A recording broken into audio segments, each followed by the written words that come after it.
7 जनवरी 2026। Reign gold, जो एक poet and writer थी बाय प्रोफेशन, वो ट्रैवल कर रही थी। तभी मास्क्ड एजेंट्स आते हैं एंड रीन को कार से बाहर आने को बोलते हैं। उसी समय में आप रीन को कहते हुए सुन सकते हैं, मुझे तुम पर गुस्सा नहीं आ रहा है। रीन की पार्टनर बेका, जो कार के बाहर हैं, वो बोलती हैं, हम रोजाना कार प्लेट को नहीं बदलते हैं।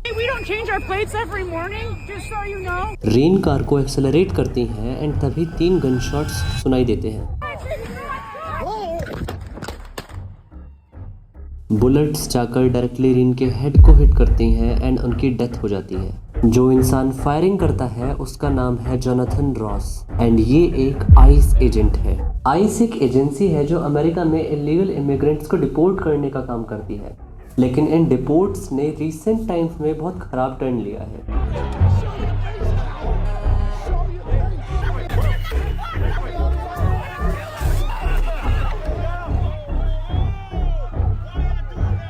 आप इस ग्राफ को देखिए, 2021 से 2026 तक आइस के अरेस्ट्स में बहुत ज़्यादा बढ़ोतरी देखी गई है एंड इसीलिए ऐसी वीडियोस हमें सोशल मीडिया पर बहुत इजीली दिख रही हैं। Business owner says he was body slammed. Masked armed agents carrying out Donald Trump's controversial immigration crackdown. She says that she was on her way to a doctor's appointment. Making more daily arrests under President Donald Trump's second term than at any point in the last 10 years. अब आप इस graph को देखिए, ice का current budget है around $8 billion and इसमें उन्होंने around 70,000 लोगों को डिटेन किया है। इस इवेंट ने अमेरिका में सारे इमिग्रेंट्स के मन में एक डर पैदा कर दिया, जो उनकी social, personal and even professional life पर भी अफेक्ट कर रहा है।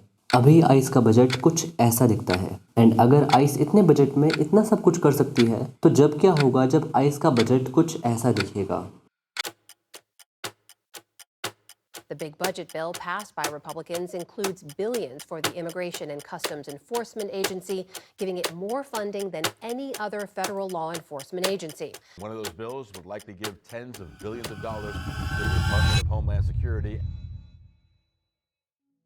अमेरिका में इमिग्रेशन की प्रॉब्लम काफ़ी टाइम से चल रही है, लेकिन अगर हम इसकी पॉजिटिव साइड देखें तो 2024 में इमिग्रेंट्स का लेबर फोर्स पार्टिसिपेशन है 67%, जो कि ज़्यादा है यूएस सिटीजन से 62%। बहुत टाइम से ये एक नैरेटिव सा बनाया जा रहा था कि इमिग्रेंट्स सिर्फ क्रिमिनल्स हैं,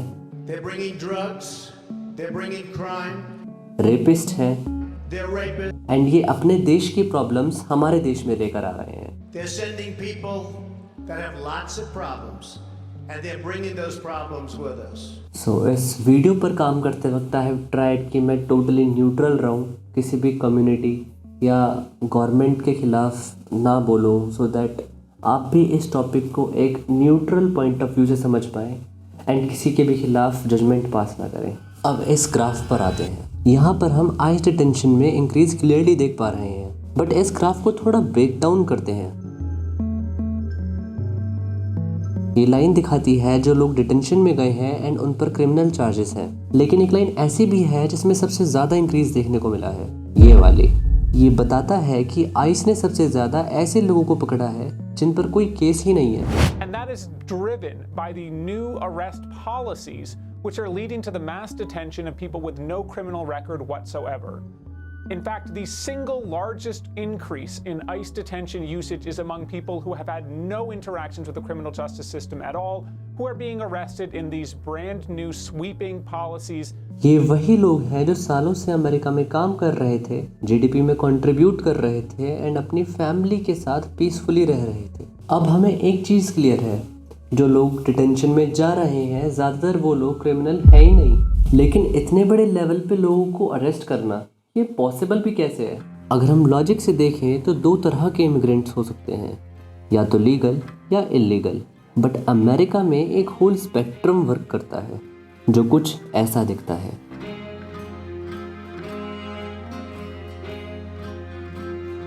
सबसे टॉप पर है नेचुरलाइज्ड या फिर सिटीजन्स ऑफ द कंट्री। ये वो लोग हैं जो अमेरिका के सिटीजन्स बन चुके हैं सबसे नीचे आते हैं अनडॉक्यूमेंटेड इमिग्रेंट्स। ये वो लोग हैं जो देश में आए एंड देन यहीं पर रहने लगे बिना ऑफिशियल डॉक्यूमेंट्स के।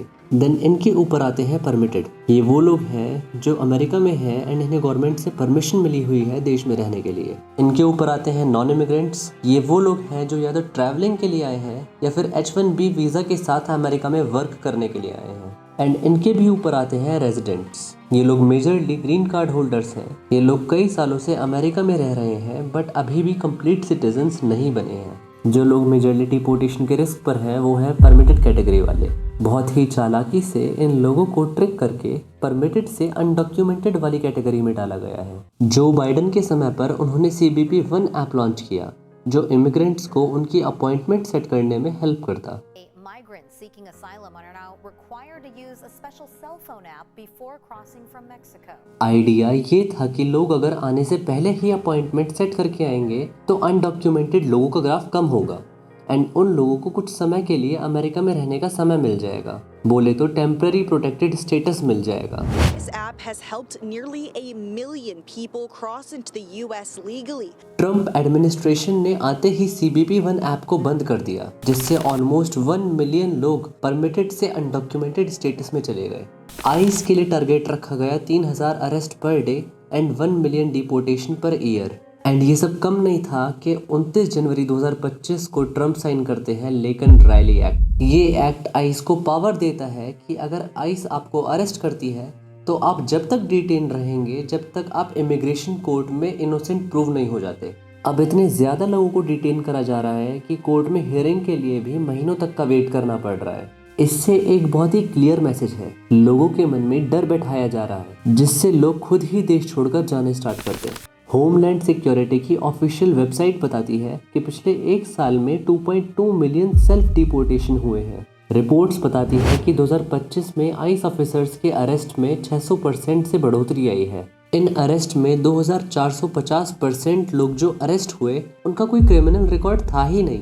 एंड डिटेंशन बोले तो एक तरह से जेल से रिलीज करने में 87% की गिरावट आई है। अब आप क्रोनोलॉजी को समझिए। इमिग्रेंट्स को अगर गवर्नमेंट खुद डिपोर्ट करेगी तो उनका पैसा खर्च होगा। अमेरिकन इमिग्रेशन काउंसिल के according one time mass deportation operation को सक्सेसफुली करने में ऑलमोस्ट $315 बिलियन का खर्चा करना होगा। इसीलिए ये प्लान बनाया गया कि अरेस्ट करो, डिटेंशन में डालो, डिटेंशन इतनी लंबी कर दो कि लोग डरने लगे एंड इवेंचुअली ये लोग खुद ही देश छोड़कर जाने स्टार्ट कर देंगे।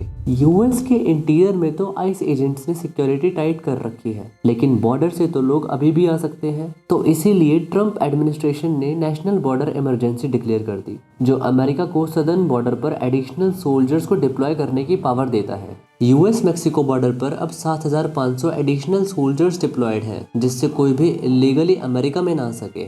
देखकर बहुत ही ये एक रीजनेबल एक्शन सा लगता है कि भाई इलीगल लोगों को आने से ही तो रोक रहे हैं। लेकिन अब आप इस ग्राफ को देखिए, 2025 में बहुत ही कम इमिग्रेंट्स अमेरिका में आए हैं। अब इमिग्रेंट्स आ नहीं रहे हैं एंड जो लोग देश में हैं उनको डिपोर्ट किया जा रहा है। अमेरिकन इमिग्रेंट पॉपुलेशन ज़्यादातर agriculture, construction, domestic work and food processing में काम करती है। मास डिपोर्टेशन से लेबर शॉर्टेजेस देखने को मिलेंगी एंड आई एम श्योर आपको पता ही है कि अमेरिका में ये सारी फैसिलिटीज ऑलरेडी कितनी कॉस्टली हैं एंड इन सारी चीज़ों से कॉस्ट और भी बढ़ जाएगी। अब वीडियो की स्टार्टिंग में मैंने बताया था कि इनका ईयरली बजट 8 बिलियन से $30 बिलियन कर दिया गया है। मुझे लगता है अब आप भी इस सवाल का जवाब दे पाएंगे। ये 70,000 का डिटेंशन नंबर बढ़ाया जाएगा एंड हमें नहीं पता ये नंबर 1 लाख हो सकता है, 1.5 लाख हो सकता है।